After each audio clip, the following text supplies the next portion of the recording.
Hey friends, it's Sheila from Petite Garden Inspirations, and we are talking about reusing potting soil, why it matters, when to skip it, and how I refresh mine so that I can reuse it for my new obsession, which is succulents, and so that it's ready to grow in again.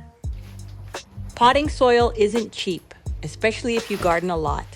So reusing it can save you money and it reduces waste. A lot of the structure of the soil is still there, it just needs a little refresh. So instead of starting from scratch every time, we're rebuilding on what we already have.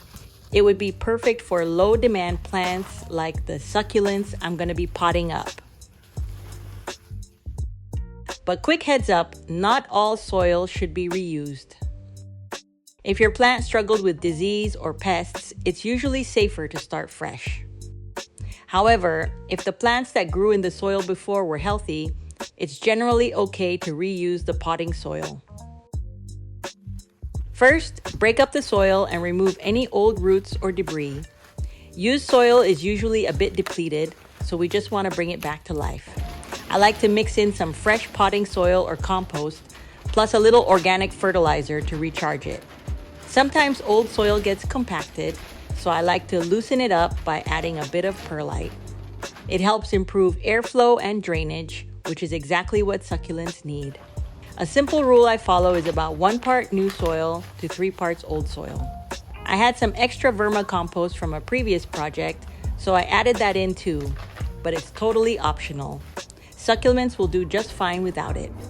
And for mixing larger batches, I picked up this tip from Sandra Urban Garden. Using a kiddie pool makes it so much easier.